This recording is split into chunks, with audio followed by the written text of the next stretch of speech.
इस पार्ट की शुरुआत में हम देखते हैं कि क्रोम उस मॉन्स्टर के ऊपर अपना पैर रखकर खड़ा होता है और सभी लोग उसे देखकर घबरा रहे होते हैं और कुछ लोग तो उसे देखकर इतना ज्यादा घबरा जाते हैं कि वो वहां से चिल्लाते हुए भागने लगते हैं। और इधर क्रोम आराम से खड़ा होता है और सोचता है मुझे इस चॉइस पर कोई पछतावा नहीं है, पर फिर भी ये करने की वजह से मेरे लिए बहुत बड़ी मुसीबत खड़ी हो गई है और मुझे ये सब नहीं करना चाहिए था, लेकिन इस लड़की को बचाने के लिए मुझे अपनी मॉन्स्टर फॉर्म में आना ही पड़ा। आखिरकार मैं उस छोटी सी बच्ची को कैसे मरने दे सकता था। और वो भीड़ में उस लड़की को देखने लगता है कि वो लड़की सही है कि नहीं। तभी उसे वो लड़की दिखती है जो कि बिल्कुल सही खड़ी होती है और अपने हाथ जोड़ रही होती है।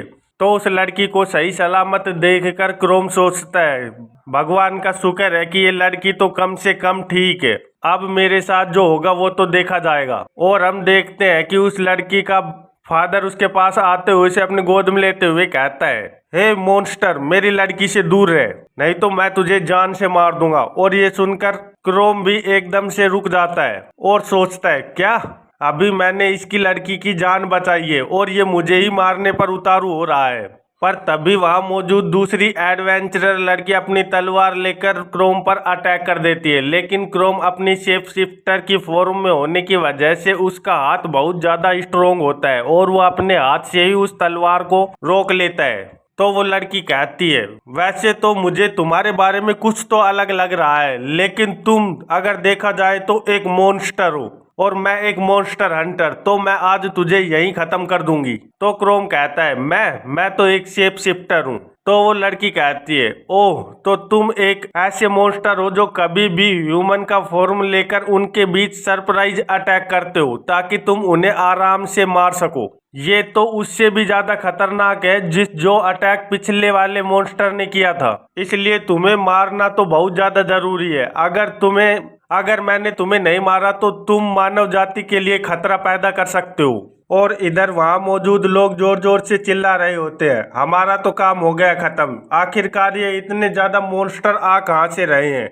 और दूसरा आदमी कहता है आखिरकार ये इविल ड्रैगन के लोग कहाँ हैं। और वहां मौजूद कुछ लोग अपने हाथ में हथियार लेकर क्रोम पर अटैक करने के लिए आगे बढ़ते हैं और कहते हैं क्या हुआ अगर हमारी मदद करने के लिए यहाँ इविल ड्रैगन के लोग नहीं है तो हम इसे आराम से मार सकते हैं, हम संख्या में बहुत ज्यादा लोग हैं और ये अकेला मॉन्स्टर है, इसे तो हम आराम से खत्म कर देंगे। तो इधर क्रोम सोचता है ये आखिरकार जो भी हो रहा है, लेकिन कोई बात नहीं, मैंने फिर भी एक अच्छा काम किया है जिसके लिए इतना तो मैं सहन कर ही सकता हूँ। और वैसे भी मैंने उस बच्ची की जान इसलिए नहीं बचाई थी कि उसके बदले मुझे कुछ मिल पाए। और ये सोचते हुए क्रोम वहां से भागने लगता है। तो वहां मौजूद लोग उसका पीछा करते हुए कहते हैं ओह थैंक गॉड, आखिरकार वो हमसे डर गया और वो यहाँ से भाग रहा है। तो कुछ लोग पीछे से चिल्ला रहे होते हैं मारो मारो, वो भाग रहा है, वो टाउन छोड़ रहा है। और तभी हम देखते हैं कि एक पत्थर बहुत तेजी से क्रोम की ओर बढ़ता है और उसके चेहरे को टच होते हुए आगे निकल जाता है। तो वो लड़की उन्हें रोकते हुए कहती है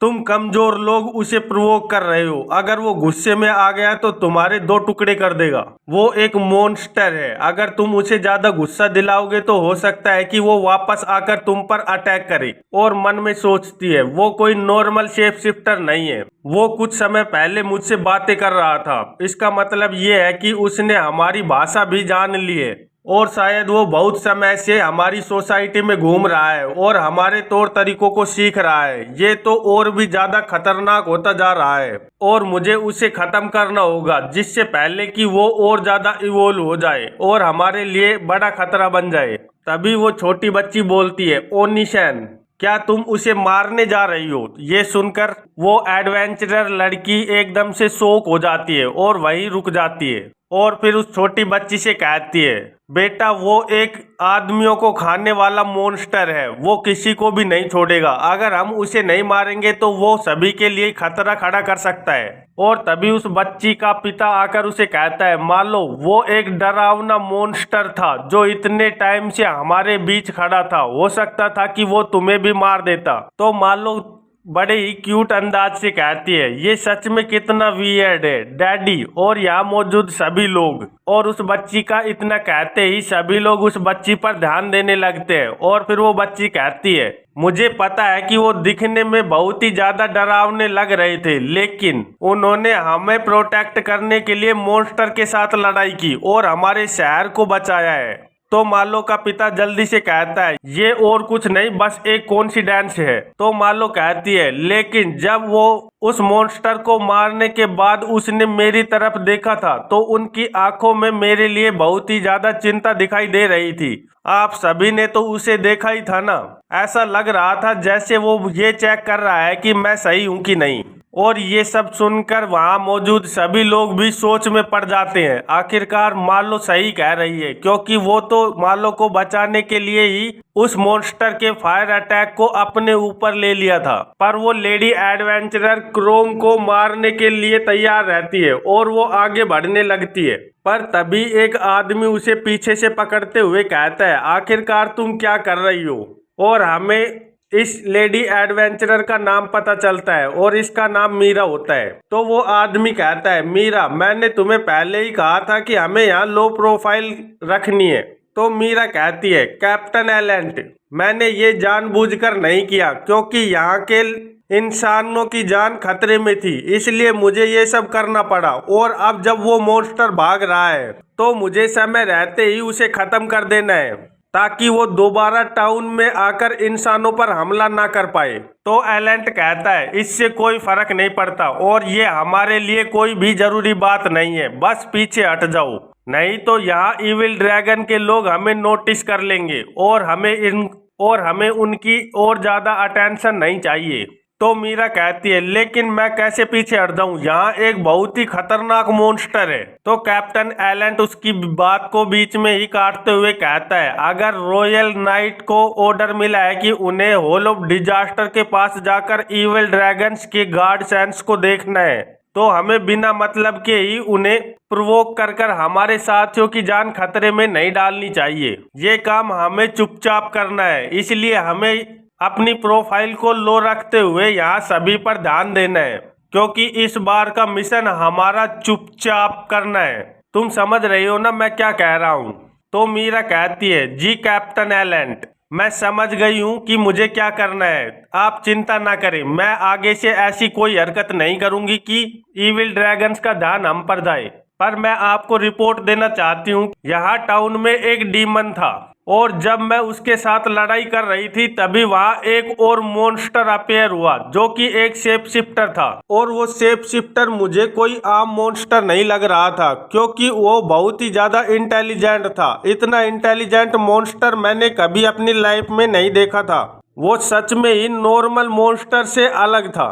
तो कैप्टन कहता है, लेकिन तुम उस डीमन के साथ लड़ाई करने क्यों गई? क्योंकि मैंने तुझे तो पहले ही कहा था कि तुझे एक लो प्रोफाइल रखनी है। तो मीरा कहती है, लेकिन मैं कैसे रुक सकती थी, यहाँ लोगों की जान खतरे में। पर तभी कैप्टन उसकी बात को बीच में काटते हुए कहता है, तुम्हें हमारे मिशन के बारे में पता होना चाहिए कि हम यहाँ क्या करने आए हैं। हमारे मिशन का पर्पज इन छोटी मोटी जानों से बहुत ही ज्यादा बड़ा है। तुम ऐसे लड़ाई में जाकर कुछ लोगों की ही जान बचा सकती हो, लेकिन अगर हम अपने इस मिशन को आराम से और सेफली पूरा करेंगे तो हमारे पूरे नेशन की जान बच पाएगी। इसलिए हमें अपने मिशन को पूरा करने के लिए जितना हो सके उतना ज्यादा टाउन के लोगों से दूर रहना है, ताकि यहाँ किसी को भी पता नहीं चले कि हम कहाँ से आए हैं और कौन है। और अगर तुम इस मिशन को पूरा होने के बीच आओगी तो मैं तुम्हें अपने हाथों से ही जान से मार दूंगा। तुम समझ रही हो ना? मेरे लिए तुम्हारी जान से भी ज्यादा ये मिशन इम्पोर्टेंट है। और कैप्टन अपनी तलवार निकालकर मीरा की गर्दन पर रख देता है। तो मीरा जल्दी से सॉरी बोलते हुए कहती है, आई एम सॉरी कैप्टन, मैं आगे से इस बात का ध्यान रखूंगी और दोबारा ऐसा कुछ नहीं करूंगी कि जिससे आपको कोई समस्या का सामना करना पड़े। तो कैप्टन अपनी तलवार को वापस अपनी म्यान में रखते हुए कहता है, बस तुम इतना श्योर करो कि ये काम दोबारा ना हो और मुझे तुम्हारे खिलाफ तलवार निकालने की जरूरत ना पड़े। और वहां से जाने लगता है। तो मीरा पीछे से कहती है, लेकिन उस इंटेलिजेंट मॉन्स्टर का आखिरकार क्या करना है? तो कैप्टन कहता है, वो ज्यादा कुछ नहीं है, वो बस कुछ यूनिक स्पेसिमेन का मॉन्स्टर है, इसलिए हो सकता है कि वो कुछ और 100 लोगों को यहाँ मार दे अपनी जिंदगी में। पर हमें उससे दूर ही रहना है ताकि हम अपने मिशन को पूरा कर पाएं। तुम्हें तो पता ही है कि ये सिटी रूइंड सिटी है और इस सिटी को कंट्री ने पहले ही अबैंडन कर दिया है। और अगर हमारे करंट टास्क की बात की जाए तो उसके सामने तो इविल ड्रैगन्स को इन्वेस्टिगेट करना भी एक छोटी बात है। सबसे ज्यादा इम्पोर्टेंट बात तो उस इंसान को इन्वेस्टिगेट करना है कि जो मॉन्स्टर डिजास्टर में शामिल हुआ है और यहाँ जिसकी वजह से ये मॉन्स्टर डिजास्टर हुआ है।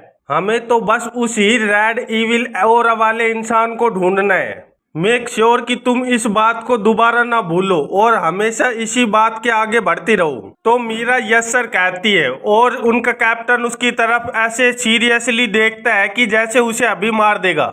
और फिर हमें दिखाया जाता है कि क्रोम हॉल ऑफ डिजास्टर के जस्ट पास में खड़ा होता है और वो उसे देख रहा होता है। फिर क्रोम कहता है तो ये है हॉल ऑफ डिजास्टर। तो इस गड्ढे की वजह से ओडफील्ड को इतना ज्यादा सफर करना पड़ रहा है। और अब जब उन लोगों को मेरी असली फॉर्म के बारे में पता चल गया है तो मैं दोबारा कभी भी ओडफील्ड में नहीं जा पाऊंगा।